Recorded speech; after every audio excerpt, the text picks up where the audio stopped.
یاک دوو سێ عایلاکی زۆر موزەقافین تیکتۆکمان زۆر بەقوواتە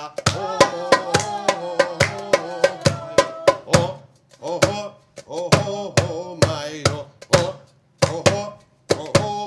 مایرۆ منافسمانیا لەم شارە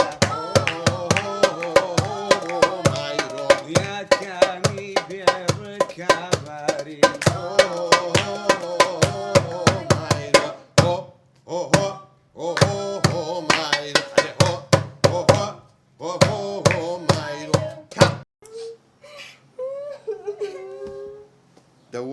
دەوەرە خۆ دڵە تەنگ بێت و مناڵەکانیش ئەو زاق و زیقە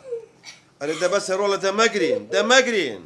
ئێمە بە حەلچیە چارەسەر چییە؟ کچە جوانەکەم کێشە نییە چارەسەری نەبێت ئایی باو چۆنی باشی ئەو باوە ڤیدیۆی دۆنی هەبوو ئێ بزان گەشتە 500,000 ڕۆڵەوە ڕقەمە 500,000 پێشتر 200,000 کە سێری کردبوو ئێ کوڕم پەیج هەیە دوێنێ لە چاوی ئێمەیا دروست بووە پێش ئێمەکەی معقولە وەکو چۆن وەکو خەونە پەمەیەکان ئەوەی تر پەپوو لە باڵشکاوەکان ئێوەنی بینی لەگەڵ ئێمەیە ئەی باشە ئەوەی کە مەکە تخوا داینێ ئەوە ناوە ئەی ئەخی من فکرێمەوە پێم باشە ئەمەش ناوەکی بگۆڕین ئەی گۆڕین خەیچێکە دا بکەنێتی خەجاڵەتشم قاچمادانەوە نانەیەتی ئێمە عایلێکی سپۆرتین ئەزانین چۆن کوڕم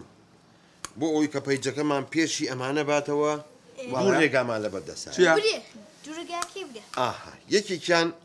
ستایلی گروپەکە گۆڕم جوانە ئەمە یەک دوو هەمیان ناوی پەیجەکە گۆڕم هی گروپە نایدەکەی بە چی باوکە؟ وەڵاهی بە پێی دانیشتنی براکە و قاچی بێ ناویە نێم چی؟ خێزانە بە ئەدەبەکان جوانە بەدڵما